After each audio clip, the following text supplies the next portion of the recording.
Hello, and welcome to Homework Hustle, the podcast that promises to help you raise your Einstein without losing your sanity. I'm Shubhda. Hi, I'm Sheetal. And today we are here to solve some of your most complex, most irksome, most annoying problems when it comes to teaching your child at home. And today we start with a problem that gives every parent a mini heart attack, that is, how to get your child to sit down and study without having a family meltdown. Absolutely. I completely agree with you, Shubda. I've met so many parents who have pre study session anxiety and they get mini anxiety attacks. Their blood pressure rises, they get headache. So before we start, let me tell you who is conducting this session. Yours truly, Shubhada. I am the founder of Brainology. Brainology makes learning at home seamless and stress-free. And I have with me Sheetal Kapoor. He's an MSc in Child Development and has over 30 years of experience in education, training, and counseling. In today's episode, we'll cover the following ground for you. 1. How to get your child to sit down peacefully for study sessions. 2. How long can a child be expected to study? 3. Why do study sessions make us parents anxious too? And last, what to do to make it a disciplined habit. So, Sheetal, we are diving in.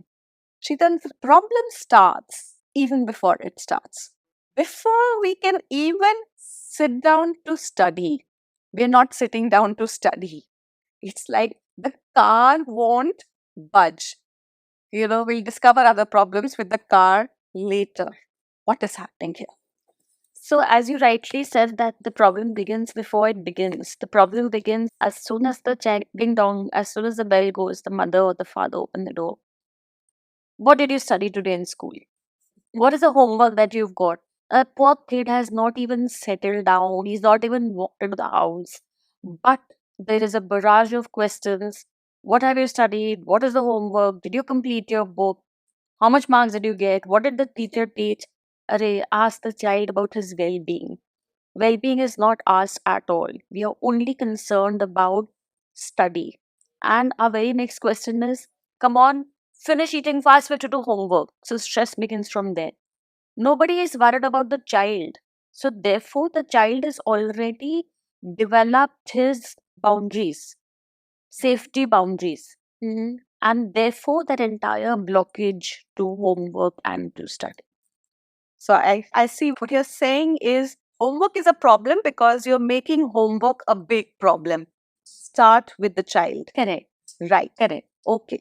So what is actually happening is that before we can even sit down to do our homework, the homework has already become a threat in our lives. So how should we approach it? I believe that I know it's easier said than done, but I believe that all of us as adults need to first calm down. Welcome the child and not the homework.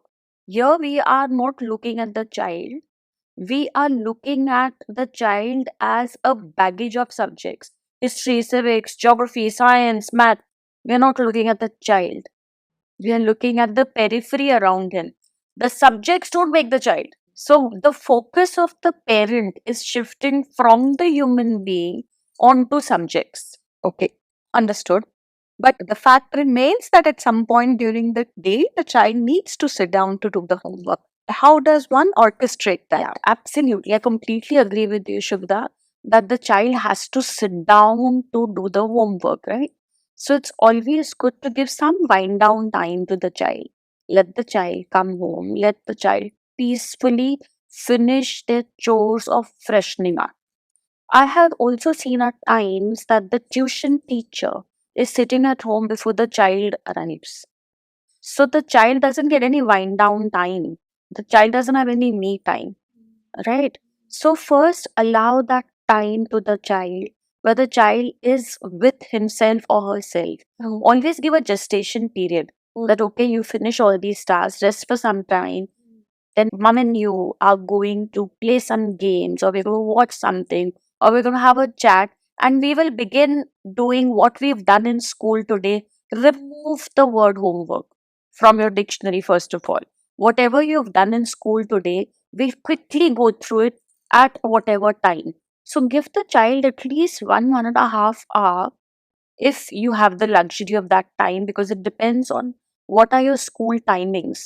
But at least give the child that much of a gestation period. Like you always say, give them some control in terms of when, what time, yes, we're going to study and what subjects we're going to cover. So and that is arrived through a dialogue rather than the parent mandating that this is the time that allow the child to choose that when do we want to sit down and go through what we have done in school today. So instead of me as an adult being in control of the situation, because the situation actually belongs to the child, let the child be in control of the situation. Let the onus of learning be on the child rather than the onus being on the adult. Right.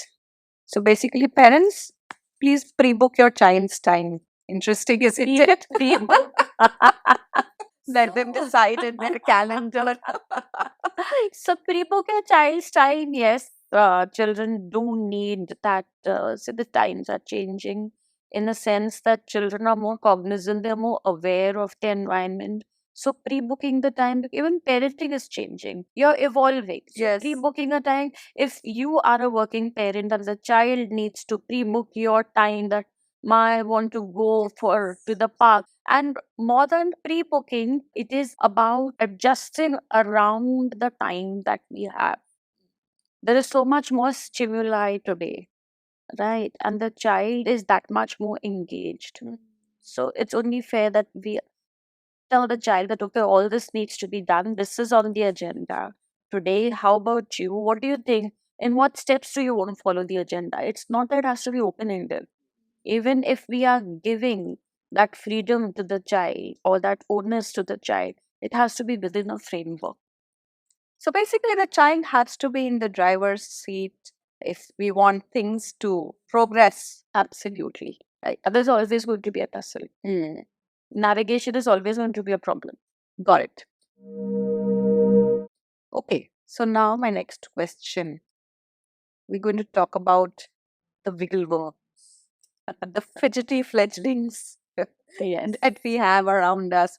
The ones that won't stay still, they'll be easily distracted and have a laundry list of reasons to escape what's going on here. So the wiggly worms or the fidgety fledglings, as we would like to call them, children have a lot of pent up energy, and it's only fair that they release all their energy before they sit down to doing some cognitive.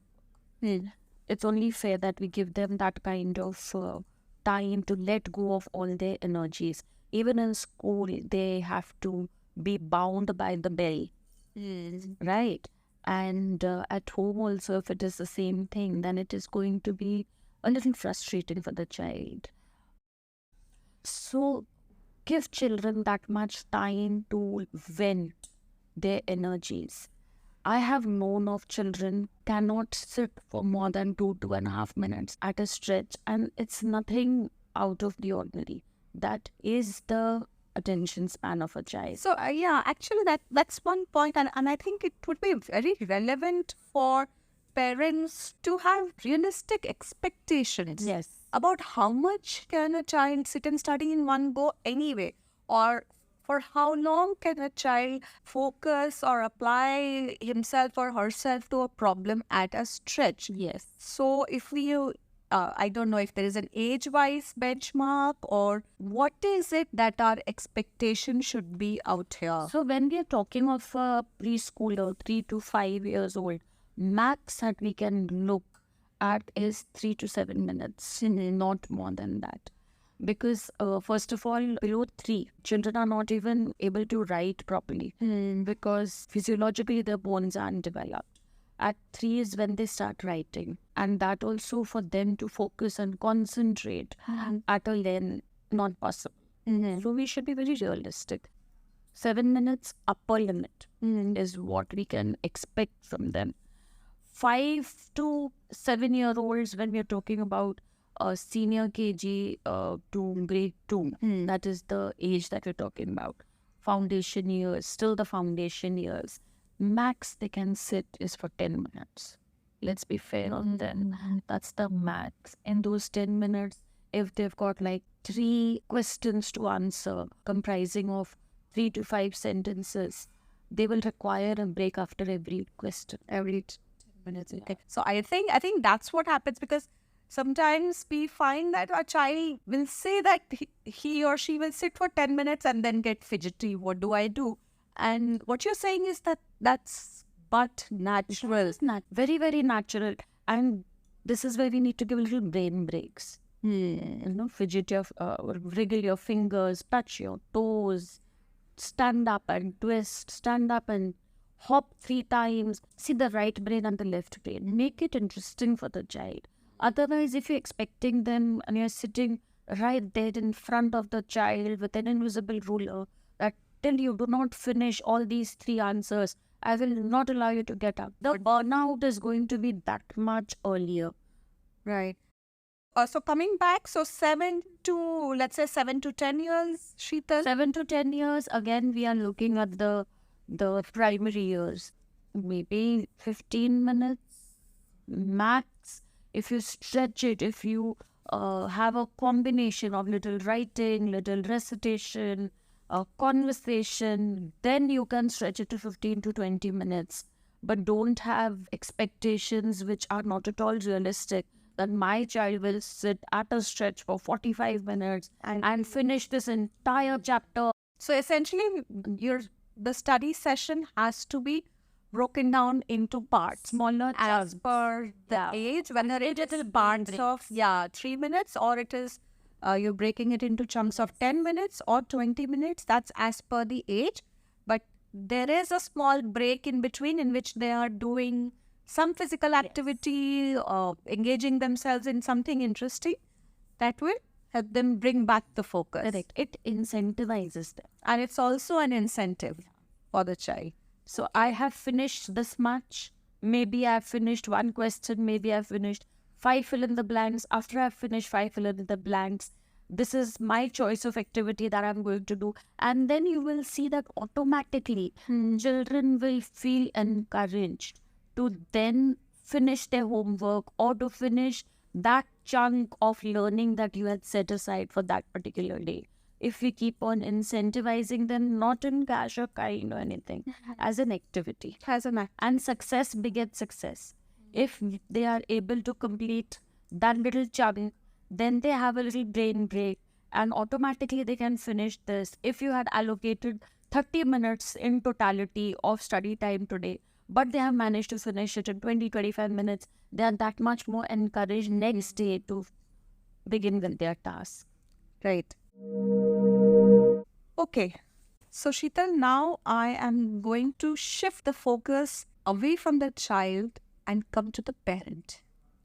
You know what baffles us parents is that we can be the calmest people in life. At work we handle crisis with zen-like composure, and we're troubleshooters, and we are this and we are that, and all this collapses in a heap as soon as we sit down to teach our child. Everything unravels. What is happening here? The thing is, what generally happens is that we take the success or the failure of the child. I know it's not a very kind word to use, but we take it very personally. And we equate it to our own success and failure. It's not about the child at all. Get my point? It's not about the child having achieved this. It is about my child having achieved this under my guidance. So instead of the child being the center of the story, we put ourselves in the center of their story. So therefore these meltdowns, because how can I not succeed? So the I oversees the child. And also I think, you mentioned, don't bring history into the present. Absolutely. So Did not do this today morning, you didn't finish your breakfast, and now you're not even doing your homework. So that all has to be out of the picture. So Look, I got a call from the teacher saying that today you got into a squabble with your partner, and now look at you. You can't even complete the times table because you mightn't have paid attention in class. So you are unnecessarily connecting dots which are not present. So again, we say focus on the child. Right. Okay. Problem that comes very often, and you and I have heard this problem a billion times in our sessions, and we've received this query so many times. Incomplete work, half done. So what is it that's about? The child has come back from school with the half page written, or the work not completed, or even when they're studying at home, they're required to write a full page. Just a half page is written, and they're saying, okay, I've done it. What's the deal here? So, when children come back home with incomplete work, generally, what is our organic reaction? Why did you not complete it? And that why did you not complete it is a threat.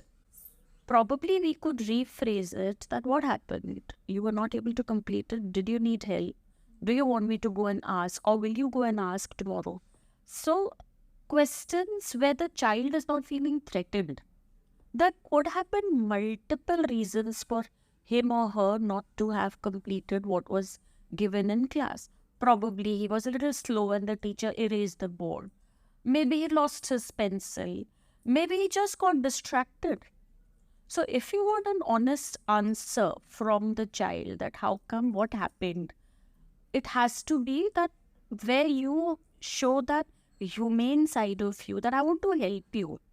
Instead of threatening the child that, look, you've not completed it, now tomorrow I'll have to call up your friend's mother, then she will not give me the book, I will not be able to photocopy it. How will you complete it? You will fail in the exam. So we are very quick at showing the child the ultimate dead end. Which is failing in the exams. And yeah. And also, I think the other thing that you mentioned, that a child sometimes does not understand Couldn't have understood. what completed work looks like. Exactly. Sometimes the child just doesn't know. That it was to be a full page, or So we need the essay has to be that long, or this is what constitutes an essay or a paragraph. So what happens is we say write in 100 words. Generally it is written write in 500 words. Are we expecting the child to count, or are we to quantify that? Or are we expecting that, okay, when I say that write in 100 words, it will approximately take half a page. If I'm saying write in 500 words, maybe you will be able to complete one side of the page and half a side of another page. So we need to tangibly quantify To the child of what completed work looks Yes. like. Okay, I think that's a lot of useful information. Come back to my last question. I mean, there are a lot of things you've told us. You said that, we should need to focus on the child, gestation time, breaks, let the child be on the, in the driver's seat on this one.